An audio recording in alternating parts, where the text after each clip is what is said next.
I am Jarvis, your storyteller. Welcome to the Science Fiction Exploration. If you like the story, please subscribe to our channel.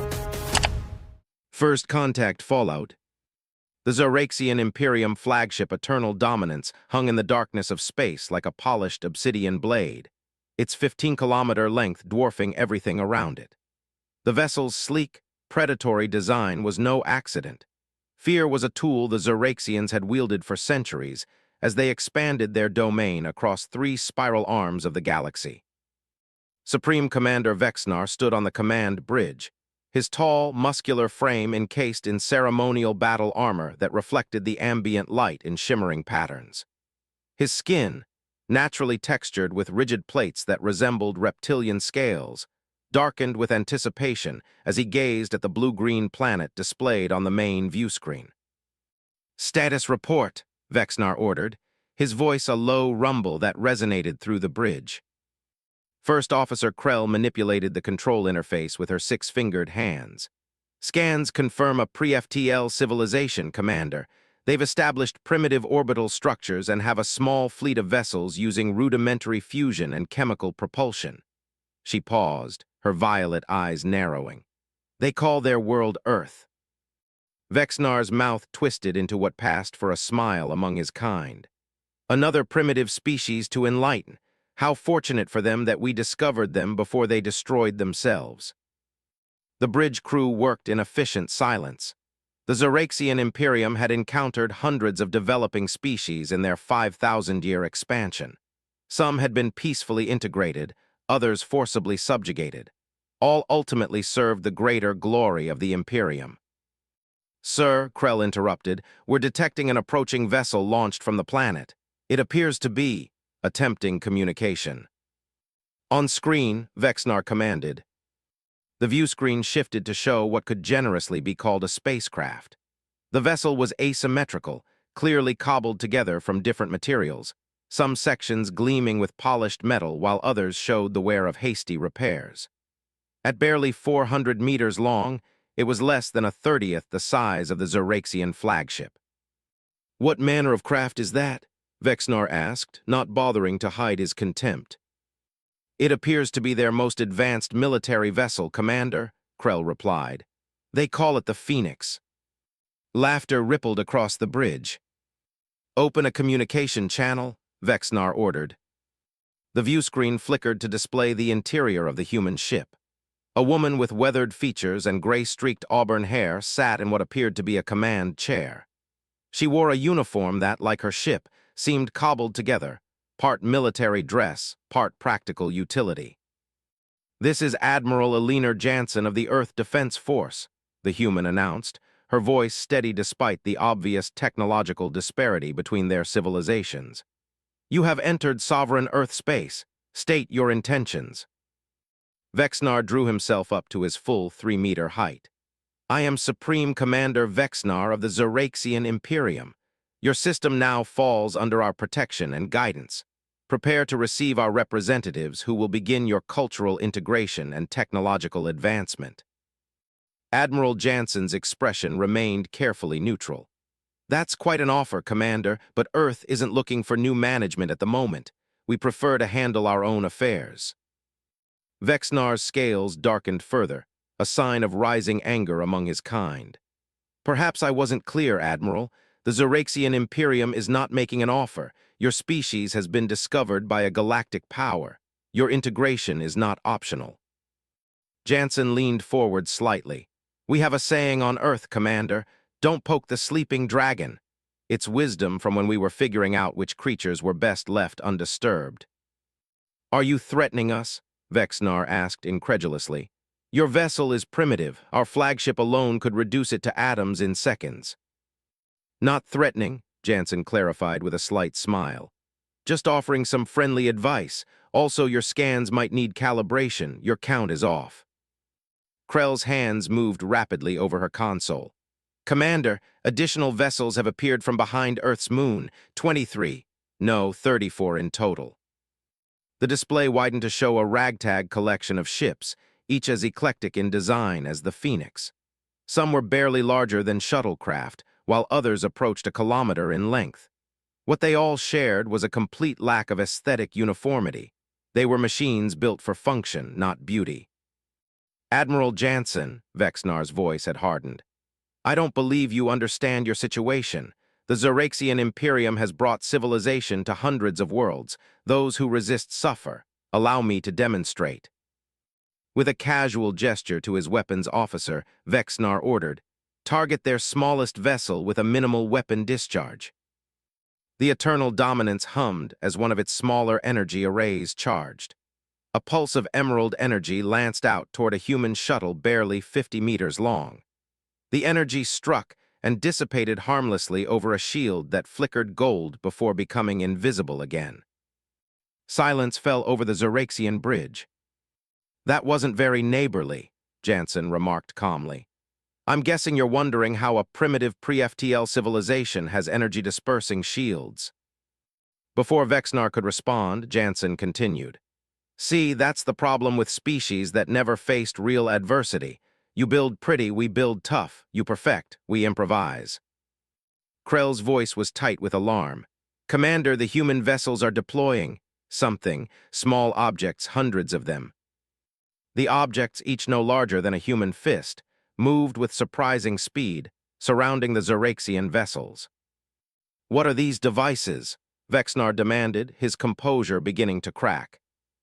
We call them Hornets, Jansen explained casually. Autonomous drones that can do all sorts of useful things, scanning, communication relays, deploying countermeasures. As if on cue, the drones activated, generating a field that rendered the Zoraxian vessel's sensors useless. And selective electromagnetic disruption, Jansen finished.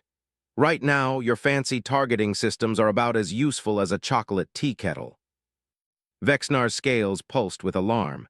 Fire all weapons, destroy these devices. The Zoraxian ships fired blindly, their energy weapons lashing out in all directions but missing the tiny, agile drones entirely. You know, Jansen said conversationally, we humans had to solve a problem early on. We weren't the strongest species on our planet or the fastest. We didn't have natural weapons or armor, so we got smart instead. We learned to use what we had to make tools to adapt. The bridge of the Phoenix expanded in the display, showing more humans at various stations, all watching the Zoraxian ships with calm interest. Your civilization developed in ideal conditions, Jansen continued. Ours developed in spite of everything, predators, diseases, climate disasters, our own self-destructive tendencies. Hell, we nearly wiped ourselves out half a dozen times. As Jansen spoke, the human ships began moving into a formation that surrounded the Zoraxian fleet. The ships you're looking at? They're not uniform because we don't waste resources on aesthetics when function will do.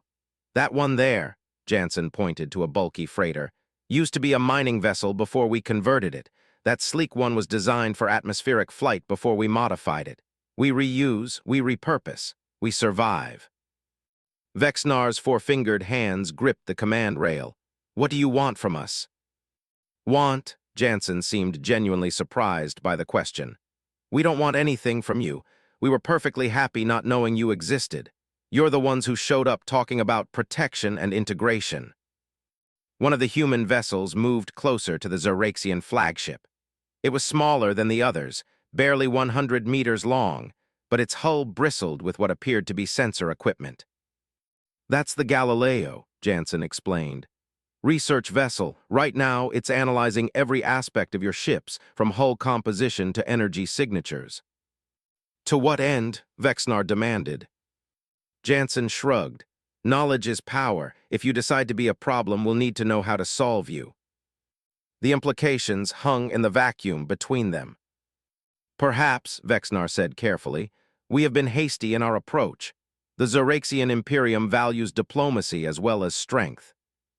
That's more like it, Jansen nodded approvingly. So here's what's going to happen. You're going to back your pretty ships out of our solar system. Then if you're interested in actual diplomatic relations, the kind between equals, you can send a properly credentialed representative. One ship, unarmed. And if we refuse? Jansen sighed. Then we'll demonstrate why it's a bad idea to corner an animal that spent its entire evolutionary history learning how to kill things bigger and stronger than itself. As if to emphasize the point, readings from the Hornets showed that every human vessel had locked targeting systems onto specific vulnerable points of the Zoraxian ships. Vexnar, for the first time in his distinguished career, felt something unfamiliar, the cold touch of fear. These humans, with their patchwork ships and improvised technology, had neutralized the most powerful fleet in the sector without firing a single shot. Very well, Admiral Jansen. We will withdraw to the edge of your system and await diplomatic instructions. Jansen smiled. Excellent choice, Commander. Oh, and one more thing. Yes, Vexnar asked warily. Next time you meet a new species, try saying hello before you start making demands. Works wonders for first impressions. As the communication ended, Vexnar stared at the strange, asymmetrical collection of human ships. Everything he had been taught about the natural order of technological development, about the superiority of Zoraxian civilization, had been challenged in a single encounter. And somewhere deep in his mind, a disturbing thought formed. What other assumptions about the galaxy might the Zoraxian Imperium have gotten wrong? Back on the Phoenix, Admiral Jansen turned to her executive officer, Commander Jackson Way, a stocky man with close-cropped black hair and a perpetual serious expression. That went better than expected, she said. Way nodded. They backed down quickly, almost too quickly. They're not used to resistance, Jansen replied, rising from her chair to look at the tactical display. Species that expand through intimidation rarely are. You think they'll honor the agreement? Way asked. Jansen's expression hardened. No, they'll retreat, analyze what happened, and come back with a force designed to counter our capabilities. How long do we have? A month, maybe 2 if we're lucky. She turned to face the bridge crew. Which means we have work to do. Contact all Earth Defense Force outposts. We're implementing Operation Hedgehog, effective immediately. The crew snapped into action, their earlier calm replaced by focused urgency. Lieutenant Olivia Drummond, the Phoenix's young communications officer, looked up from her station. Admiral, the Zoraxian fleet is moving out of the system as agreed. Good, Jansen replied. Now the real challenge begins. What's Operation Hedgehog? Drummond asked. Way answered before Jansen could. It's what happens when a small creature makes itself too painful to swallow. Jansen nodded grimly. The Zoraxians think they've seen human ingenuity today. They haven't seen anything yet, reckoning. 47 days after first contact, the warning sirens blared across every Earth Defense Force facility in the solar system. Long-range sensors had detected a massive gravitational distortion at the heliopause, the boundary where the solar wind meets interstellar space. The Zoraxians had returned. In her quarters aboard the Phoenix, Admiral Alina Jansen looked at her reflection in the small mirror. The past weeks had carved new lines into her face, each one earned during sleepless nights coordinating Earth's desperate preparations. She straightened her uniform and took a deep breath. When she stepped onto the bridge, every trace of fatigue had vanished. Status report, she ordered, striding toward the command chair. Commander Way looked up from the tactical display. They're not even trying to be subtle this time, Admiral. 314 vessels, most of them warships. They brought a whole damn armada. Jansen nodded, her expression betraying nothing. As expected, position of our forces. Defense grid is activated. All outposts report combat readiness. The civilian fleet is in position. Way hesitated. The Ares project reports they're ready too, though Major Okonkwo says it's cutting it close. It was always going to be close, Jansen replied, settling into her chair. Still, I'd rather face them with an unfinished ace than no ace at all. Lieutenant Drummond turned from her communications station. Admiral, we're receiving a transmission from the Zoraxian fleet. Put it through. The viewscreen activated to show a Zoraxian officer, but not Vexnar. This one was older, the plate-like scales on his face etched with the deep markings of experience. His ornate armor gleamed with jewels and precious metals. I am Grand Marshal Drezkar of the Zeraxian Imperium, the alien announced, his voice deeper and more resonant than Vexnar's had been. Your deception against our exploratory force has been noted. The full might of the Imperium now stands before you. Jansen raised an eyebrow. That's what you call an exploratory force. Interesting definition. Drezkar's eyes narrowed. I will not engage in verbal games. The Imperium has evaluated your species and found you lacking in civilization but possessing dangerous levels of technological improvisation. Your integration will not be gentle, but it will be thorough. Surrender now, and some autonomy may be preserved. Unfortunately, Grand Marshal, we don't do surrender, Jansen replied calmly. But we're always open to peaceful relations between equals. Equality? Drezkar laughed, a harsh sound like grinding stones. You fly ships held together with hope and desperation. The Zeraxian Imperium has ruled the stars for 5 millennia. And yet here we are, Jansen said with a slight smile, having this conversation. Your exploratory force left with its tail between its legs. Drezkar's scales darkened with anger. A momentary tactical retreat based on incomplete information, an error that has been corrected. He leaned forward. My fleet carries specialized countermeasures for your drone weapons. Your shields have been analyzed and found wanting. You have 1 hour to surrender or we will reduce your world to ash. The transmission cut abruptly. Well, Wei said after a moment, he seems nice. A ripple of tense laughter spread across the bridge. Jansen stood. Send the coded signal to all Earth forces. Operation Hedgehog begins now. The human fleet began to move, but not toward the incoming armada. Instead, they scattered like startled fish, breaking formation in apparent panic. To Zeraxian eyes, it must have looked like chaos, the desperate actions of an outmatched force. Aboard the Zeraxian command ship Inevitable Victory, Grand Marshal Drezkar watched with satisfaction. As I predicted, their bravado collapses when faced with superior numbers. His tactical officer, Subcommander Urix, was less certain. The pattern seems random, but... But what? Drezkar demanded. Something feels wrong, Urix admitted. There's a pattern I can't quite identify. Drezkar dismissed the concern with a wave. Your caution does you credit, but it's unnecessary. Begin the primary attack sequence. Target their largest vessels first. The Zeraxian fleet surged forward, its formation perfect, a testament to millennia of military doctrine. Energy weapons powered up, missiles were armed, and targeting systems locked onto the scattered human vessels. Then the unexpected happened. From Earth's moon, from the asteroid belt, from what had appeared to be abandoned mining stations, hundreds of previously undetected vessels emerged. They were even more hodgepodge than the first human fleet. Converted ice haulers, mining rigs, cargo ships hastily outfitted with weapons and shields. What is this? Drezkar demanded as the tactical display became cluttered with new contacts. Urix worked frantically at his console. They concealed their true numbers. The vessels we detected were only a fraction of their fleet. It doesn't matter, Drezkar growled.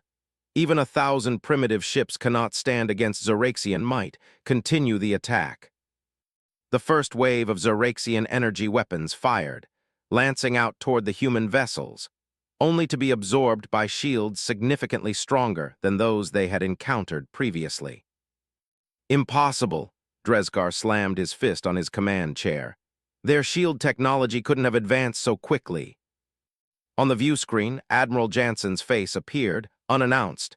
Their communications system had been overridden. I thought you might be confused, she said conversationally.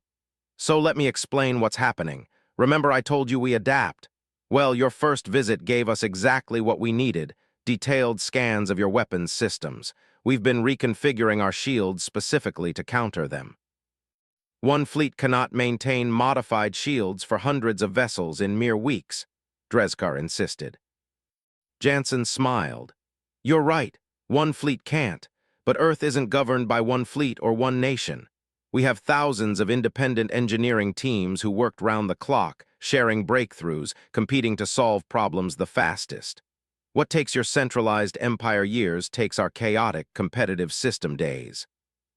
The human fleet wasn't just holding its ground, it was advancing, engaging the Zoraxian vessels with unexpected weapons. Some fired conventional projectiles that should have been easily deflected by Zoraxian shields, yet somehow penetrated them. Others deployed what appeared to be mining lasers, repurposed to cut through warship hulls with surgical precision. Grand Marshal, Urix reported, his voice strained, "Our shields are failing against their kinetic weapons." "How is that possible?" Drezkar demanded. "They're using projectiles made from materials we don't typically defend against," Urix explained, bewildered. "Most species use standard metals or energy weapons, but these are ceramics, composites. Our shields aren't calibrated for these materials." Jansen's voice returned. "As I said, we adapt. Your shields are energy calibrated for metals, so we built weapons from other materials. Simple, really." The battle was transforming before Drezkar's eyes. His perfect formation was breaking up as individual ship commanders tried to counter the unexpected human tactics. Some Zoraxian vessels found themselves trapped in webs of nanomaterial, impossible to detect until deployment. Others were suddenly dead in space, their propulsion systems neutralized by targeted electromagnetic pulses.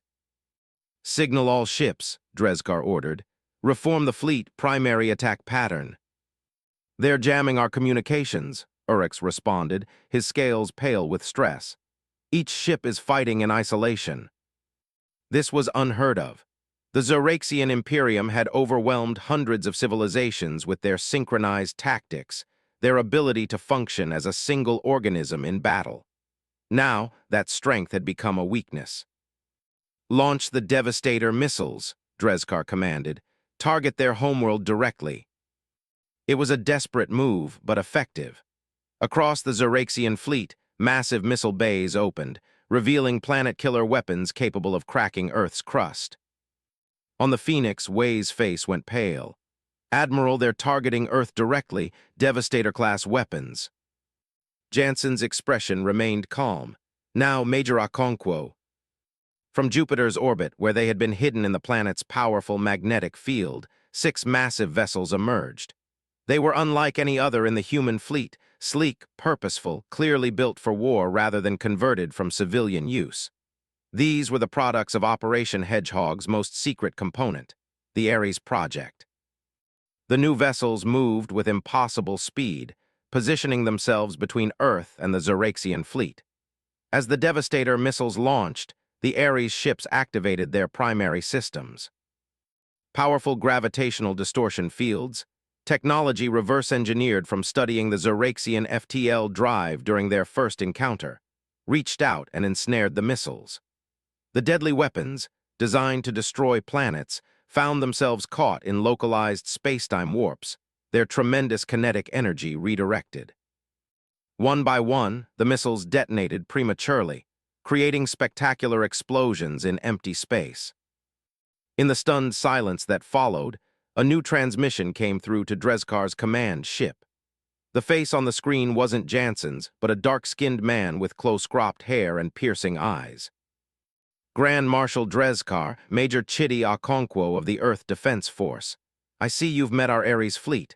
We want to thank you for the technological insights your previous visit provided. We couldn't have built these ships without you." Drezkar stared in dawning horror. "You replicated our gravitational technology? Impossible, your civilization is too primitive." Okonkwo smiled.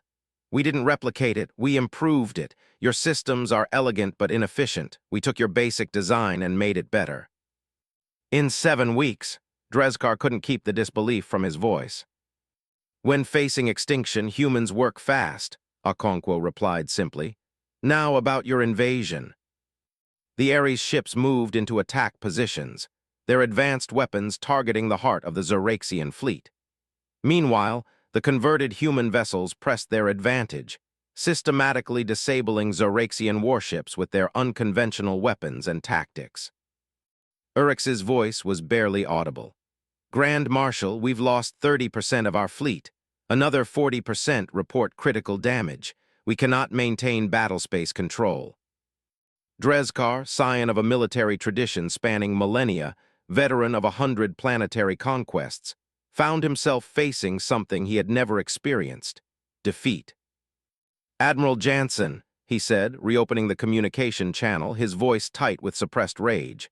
"I request terms." Jansen's face replaced Okonkwo's on the screen. Unconditional withdrawal from Earth space, a non-aggression pact, and recognition of Earth as a sovereign power not subject to Zeraxian authority. "You ask much for a species that has yet to establish itself beyond its own star system," Drezkar growled. "We ask exactly what we've earned," Jansen replied.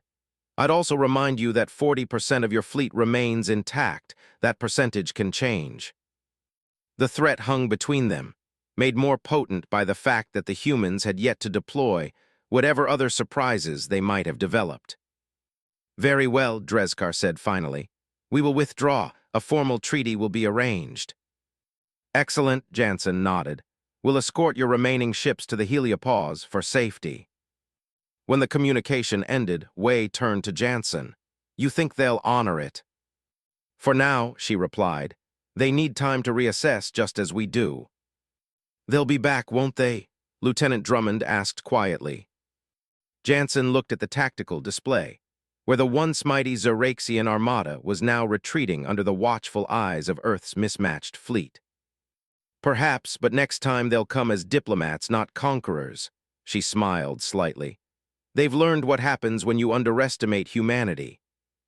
3 months later, in the newly constructed Earth Diplomatic Center in Geneva, Admiral Jansen stood beside other world leaders as the first official Zeraxian diplomatic delegation arrived. The aliens moved with stiff formality, their ceremonial armor more subdued than during their previous encounters. Leading them was a face Jansen recognized: Supreme Commander Vexnar, now bearing the title of Imperial Emissary. "Admiral Jansen," he greeted her. "We meet again under more productive circumstances."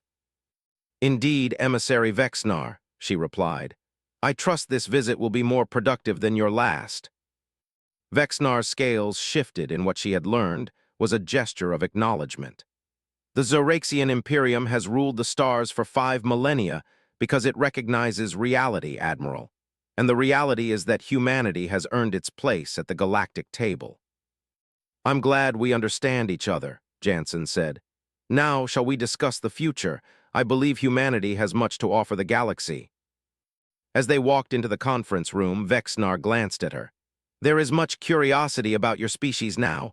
Word of your unusual tactics has spread. Some call you dangerous." Jansen smiled.